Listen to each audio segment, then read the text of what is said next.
Hey guys, Tan Chen Hao over here, and today I'll be talking about oscillation, waves, and phasors. So first up, oscillations. We have simple harmonic motion, which is described by this differential equation.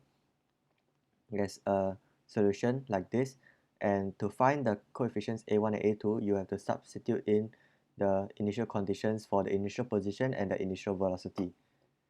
Now examples of SHM, there are many. However, the challenge for most questions is to massage the equations into a form of SHM. So then after you have SHM, your angular frequency automatically pops out. Now, if you add a damping term to the SHM, you have damped SHM. Now, this is a more complicated equation, as you can see, but this is actually fully studied in the second order homogeneous ordinary differential equation. So you can watch this video. It's a very good lecture on second order homogeneous ODE. And what you realize is that depending on the factors gamma and omega 0 is the natural frequency, the frequency of free oscillation. Depending on how these two are related to each other, according to these three conditions here, you have different solutions. So this is like the discriminant. So you have discriminant and it's like greater than 0 and stuff. And this also corresponds to critically damped, overdamped, and underdamped systems. So when you add a fourth term, you no longer have a homogeneous ordinary differential equation. You now have an inhomogeneous or non-homogeneous ODE. But how do you solve a non-homogeneous ODE is also covered in this video completely. A very good video, I completely recommend it. And essentially, you can decompose. The general solution is a sum of the solution to the homogeneous term, which is called the transient solution, and it's a sum of the transient solution, which is the solution to the homogeneous differential equation, and plus the steady state solution, which is the solution to the non-homogeneous ODE. So when you add these two up, you get the general solution. The transient solution dies off with respect to time, so that's why it's called transient, and the steady state solution is the response to the force, and the force goes on forever, so the steady state solution goes on forever. So you can, if you are still confused, please review this video for second order non-homogeneous ODE. So the steady state solution, turns out there's a nice expression for it, and this expression you can see that if omega is close to omega naught, then there's resonance because the amplitude of this steady state solution will become bigger if omega is close to omega naught. Additionally, you see that if the force oscillates with angular frequency omega, then the steady state solution also oscillates with an angular frequency omega, but with an additional phase factor, which is given by this. So a few limits you can take are the following. You can check them with your physical intuition. The 803 lecture 3 and 4 covers the physical intuition of these solutions very well, and it's also worth to mention that the 803 lecture 2 covers the intuition for damped SHM very well as well. But mathematically, you can follow the second order ODE videos. So once again, these are the limits. And then what is interesting is that if you add another force term over here, it doesn't complicate the matter too much because that just corresponds to adding another steady state solution. So now you have three terms to the general solution. The general solution is made out of three terms. Number one, the transient term. Number two, the steady state solution that responds to the first force. And number three, the steady state solution which responds to the second force. You can add another one, which just corresponds to another steady state solution to the third force. And this is the beauty of linearity in this differential equation. You can have linear combination of solutions. More interestingly, if you extend, you add arbitrary number of sine waves, if you add arbitrary number of sine waves, you can add up to any arbitrary function, and that describes how you apply a force function that varies with respect to time in any manner, you can get a response to all the uh, all the sign all the sign functions. So any general force exerted on the SHM system can be decomposed by Fourier analysis, and then each one of the Fourier modes will have its own response, and that also explains the effect of natural frequency. So when you when let's say you have a let's say you have a pendulum. Oh, okay, that's a bad example. Let's say you have a wine glass, okay? Then you hit the wine glass with a single knock. So that is the force function that you're applying to it. However, why does the wine glass ring at only a certain frequency? That's because that frequency that it rings at is the natural frequency. And how is that natural frequency picked out, in a sense? It's picked out by the individual responses to the many frequencies that you're hitting it with. So when you hit a glass wine, your Dirac delta function can be split up into many sine waves, and then your wine glass responds to all of it, responds to all the sine waves, it responds to all the Fourier modes. However, how it responds to each of the Fourier modes depends on the Fourier mode's frequency. So in the end, it will pick out the one closest to the natural frequency would be the strongest response, and hence that's why it's the only response you hear, which is the ding sound. Okay, so we're done talking about SHM. Let's talk about the phenomenon of beats. So when you add up uh, two oscillations with different angular frequencies, you get a beats phenomenon. So this is exhibited in coupled oscillators. Let's consider the case of three masses. Generally, this is the three differential equations, and they are called coupled differential equations because you see x1, x2, and x3 appear in all three equations. So uh, this is daunting, but it's not impossible. So you can start with the ansatz, you can guess the solutions like that, of this form. Basically, all three of them are oscillating with the same frequency. And then, by plugging in these three guesses, these ansatz solutions into your differential equations, you get a bunch of linear equations in C1, C2, and C3. Linear equations can be solved with linear algebra. This becomes an eigenvector problem. So you get because it's a three-dimensional matrix, you get three eigenvalues and three eigenvectors. Each eigenvalue will be a mode of oscillation, and each eigenvector will be the amplitudes corresponding to the mode of oscillation.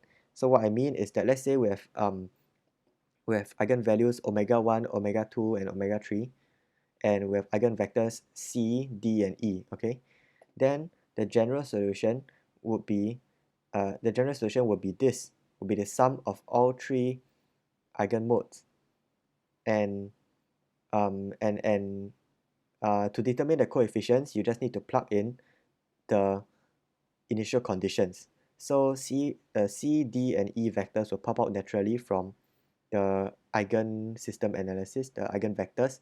They are the eigenvectors, but the A, B, and C, and D, and E, and F, they pop out from your initial conditions. So you can see also that because you're adding up three different frequencies, you'll come by the phenomena of beats. So coupled oscillators will exhibit beats phenomenon. Now let's talk about waves. I apologize, the section of waves is not very detailed because personally I am not too good at waves. So simple wave equation is just this. It's a partial differential equation. It has a general solution consisting of right moving. It consists of right moving pulses and left moving pulses. So do note that the solution to the wave equation does not need to be sine waves. Sine waves are definitely a solution, but in general, any wave packet that is moving right at velocity v and left at velocity v will be accepted as well. So it's useful to say express it as kx minus omega t, and omega is related to the velocity and the wave number. and this is called the dispersion relation, which we'll talk about more later. This is called non-dispersive wave. So some common examples for the velocity of a wave which you might be asked to find is the string wave, which is the tension over the mass density per unit length, and the sound wave, which is this expression here. Gamma is the adiabatic constant, P0 is the pressure, and rho is the density. Now energy and power, I don't have much to say here, except for the fact that energy is proportional to amplitude squared in most cases. I haven't seen a case where it's not, but please leave a comment if you have seen a case where energy is not proportional to amplitude squared. I'll be interested in finding out. You can use power analysis. You can say conservation of energy will determine the intensity of a wave as a function of like distance. So I might make a video on this in the future. So let's talk about 3D waves.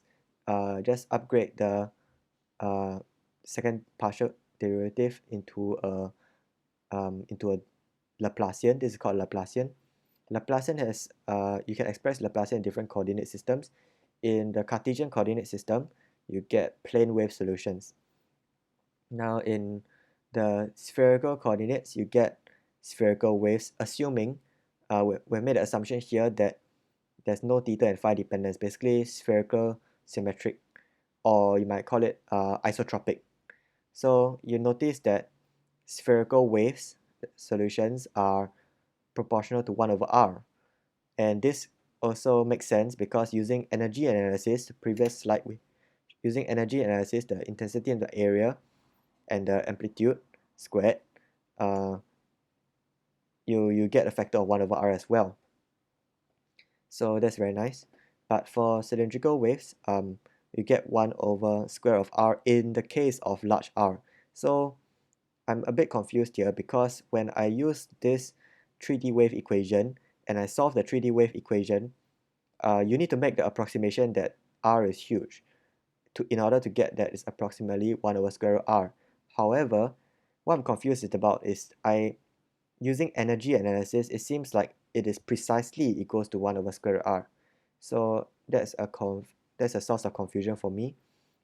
But I still haven't explained. If you have any idea what's going on, please inform me. And you can see I'm still confused by the face I made over here. So for reflection and transmission, honestly, I will not go through in detail because I am not too familiar with reflection and transmission. But there's a few examples of it.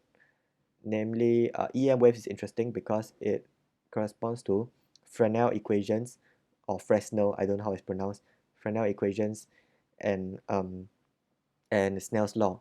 And for AC circuits, is used in transmission lines and is useful for our power grid system.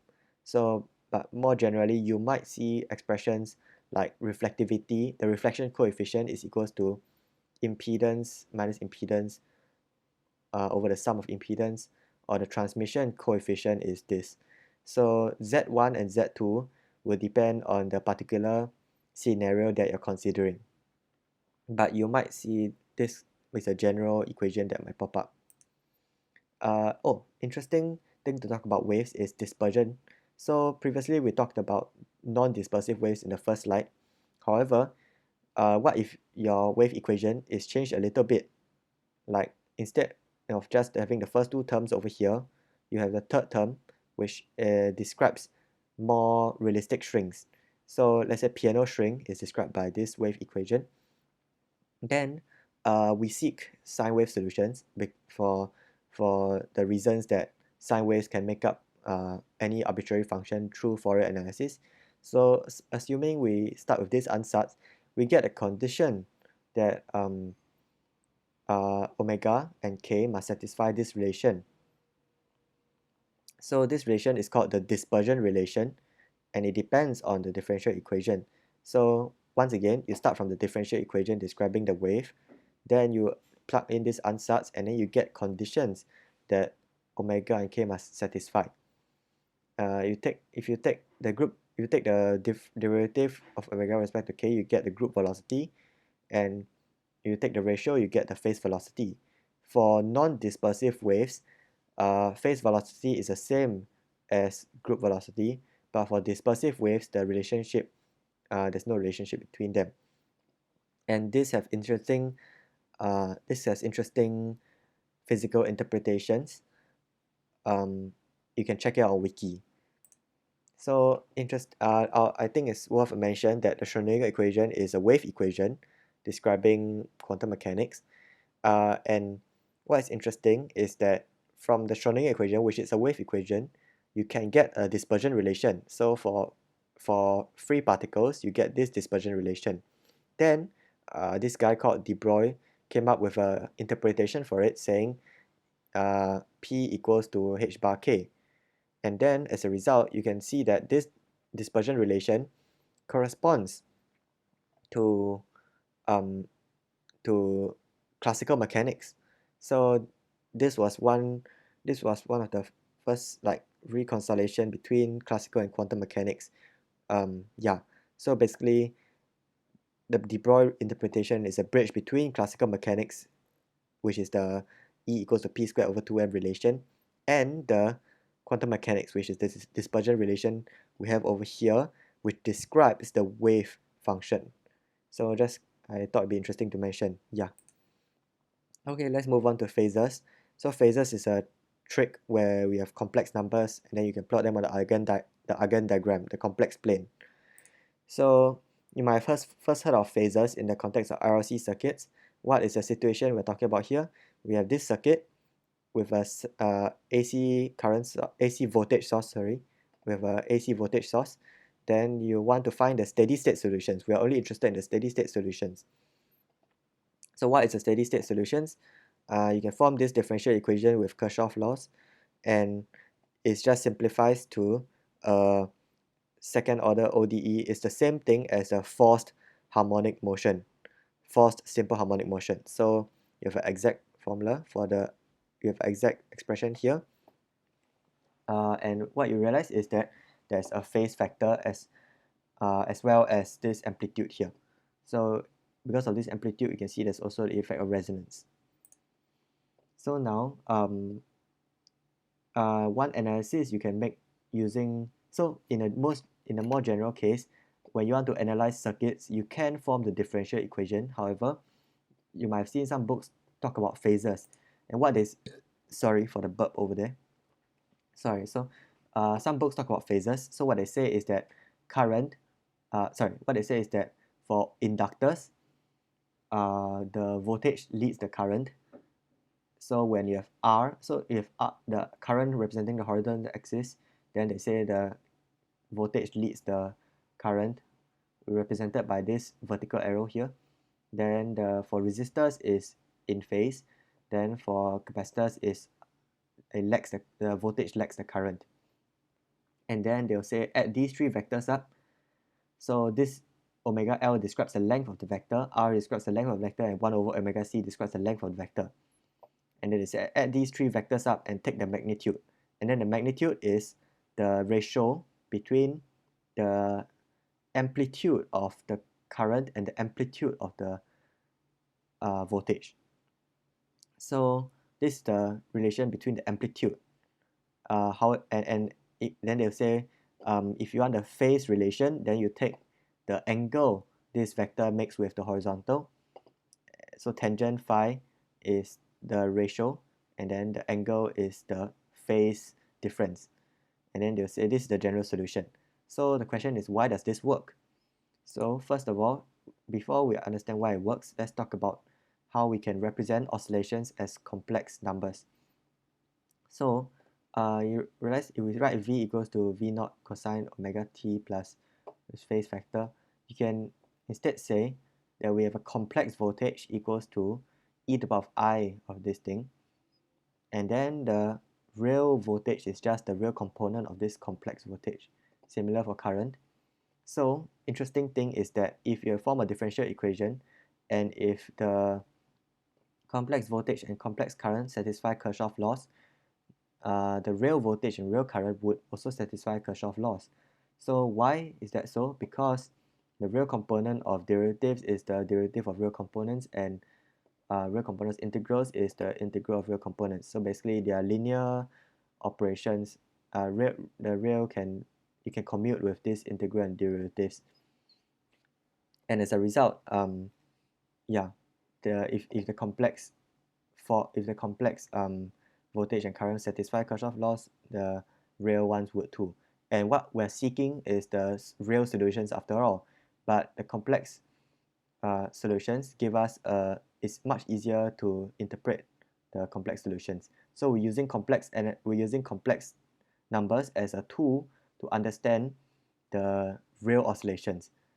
So instead of solving the differential equation, we use complex numbers to analyze it first. Then we extract the useful the real physics from it by taking the real component of the complex numbers. So we relate the complex voltage and complex current by a complex impedance. So this complex impedance will have a magnitude and a phase. The magnitude will be the ratio of the two amplitudes, and the phase will be the phase between the two waves. So how do we go about doing this? So if we say that the circuit now has a complex voltage and complex current, remember that this is just a mathematical tool. After that, we're going to take the real component. So what we then do is we apply Kirchhoff's laws on the circuit as well. So you get this differential equation with the complex current and complex voltage. Then you notice that because the current we assume has this form because we are looking for steady state solutions, then you can express the impedance of the inductor as this I omega L, resistor goes like this, and capacitor goes like this. So then this differential equation simplifies to this much nicer looking equation, and then we want to find out what the ZR plus ZL plus ZC is. So just plugging in the values, we get this. We can represent it as in a polar form. Complex numbers can be represented as polar form instead of the Cartesian form. So this is the polar form where alpha is the phase and alpha is the argument of the complex number, and it satisfies this. Now plugging this expression for ZR plus ZL plus ZC back into the original equation, you get this, and then you must find the values of you assert that the both sides must be equal, and you get that alpha is equal to 5. So what this means is that we have found the general solution to because previously we said that there's a phase factor phi, but we haven't found phi yet. So now we have found phi, which is given by this expression, and now we have also found the ratio between V0 and I0, the amplitudes, which is this. So now we have the complete form of the complex impedance. So we just take the real component and we have solved the system. So notice that just now when we did this step over here, where we convert the Cartesian form for the complex numbers to the polar form for the complex numbers, we added the three things up, and sure, we can do it that way, but we can plot it on the complex plane to facilitate finding the sum and magnitude of the complex numbers. So what you're essentially doing is you're using you're just the goal of phasors is you get a bunch of complex numbers, then you just want to find their sum, but instead of doing it the manual way, you just plot it on the diagram, and then you get a nice geometrical picture of it. So you can see that any complex number can be plotted on any complex plane. So in fact, any oscillation, if it can be represented as a complex number, you can see here, then it can also be complex. It also can be represented on a complex plane. So what this means is that we have oscillation with frequency omega and represent it as such. Later on, after we are finished with the question, we will take the real component. Then if we express it as such, then you can just represent this on the complex plane, and how would that look like? So it will look like an arrow here. At t equals to 0, it makes an angle phi with the horizontal, and then it rotates. This arrow rotates at angular frequency omega. So this completely represents the oscillation. And in fact, if you want to find the real component, you just take the horizontal axis of this, you just project the arrow down onto the horizontal axis. So now when you add these three, when you add the voltage of the inductor, voltage of the resistor, and voltage of the capacitor up, the complex voltages, you just need to plot them on the eigen diagram. So you have the current here, which is no phase, the phi is 0, there's no phase factor for the current, phi is 0, so it's horizontal at time t equals 0. Then you have the voltage of the resistor, which is just this scaled up, and then you have the voltage, the complex voltage of the inductor, which is I omega L. So I rotates this and omega L scales it up. So then same for capacitor. Then this entire diagram would then, all these four arrows would then be rotating at angular frequency omega, and that will be the complex oscillation. So that is how you use phasors to analyze RLC circuits. So RLC circuits, they are not the only systems that you can use phasors in. Any oscillation, as we have mentioned previously, can also use phasors. So let's say we have a double slit interference over here, where you have A and B emanating light waves. Then you have a path difference of d sine theta. Path difference of d sine the path difference would cause a phase difference given by this expression, and the phase difference can then be plotted on the Argand diagram as such. So the resultant wave, when these two waves add up, is just A plus B. Now you realize that because you have this geometrical picture, if you want A plus B to be big, you want the phase difference to be either 0, or you want it to be 2 pi, or 4 pi, or 6 pi. So integer multiple of 2 pi, and you get and do some and you do the maths, and you just get the same expression for constructive interference in a double slit system. So you can see phasors can analyze wave optic systems easily as well. So this, I mean, you can just do this with the other method, but where does this phasors trick come in more powerful? Let's see what happens when we have three sources, three slits. So we have a triple slit interference, and if you want to use a normal method, you need to sum up cosine omega t plus cosine omega t plus phi plus cosine omega t plus 2 phi, and this is quite a annoying trigonometric sum. But instead, we can just convert it to complex numbers and do the sum in the complex plane. So you just do the sum. It's very nice geometrical picture. You can draw the arrow and use some cosine laws, or you can use this geometrical picture to find conditions where the tree would destructively interfere. And then lastly, to illustrate the powerfulness,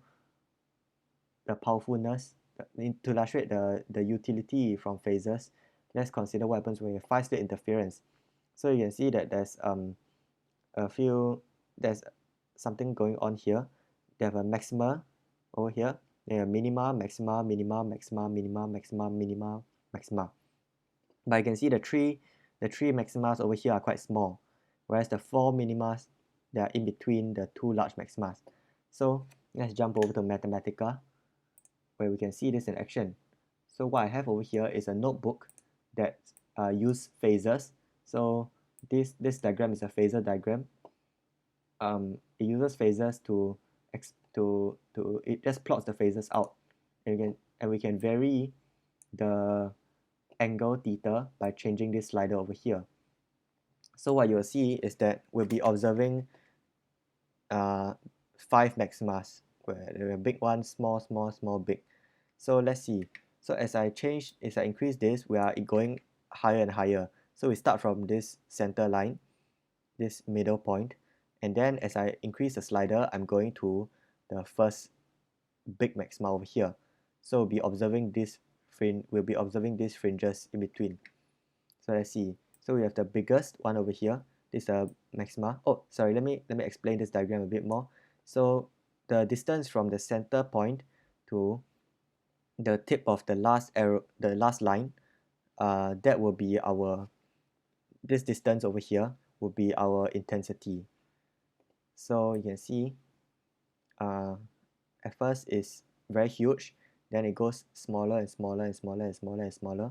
Then now we have hit our first minima. So this is the very first minima we have right over here where my cursor is right now, the very first minima. Then we go higher and higher and higher.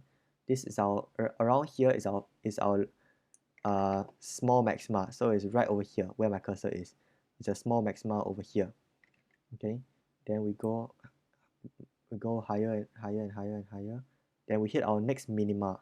So right now where we are is over here. Okay, and then we go higher and higher and higher. We hit our next maxima. Right now we are over at the center over here. This is our next maxima. Right now we're here. Then we go higher. The phasor goes higher, higher, higher. Here, around here, you can see it's a star. It's our next minima. So right now we are at this minima over here. Then we go next. Around here we get our next maxima. So this is our next maxima over here. Then goes more and more and more, and then we hit our minima over here. So our minima is over here. So we can see that, and then lastly we extend more and more, and then we hit our big maxima over here. So you can see that Phasors provides a very useful visualization for oscillations and waves. So I hope that you have found this video informative. If you do, please leave a like and subscribe. See you and have a good time. Bye.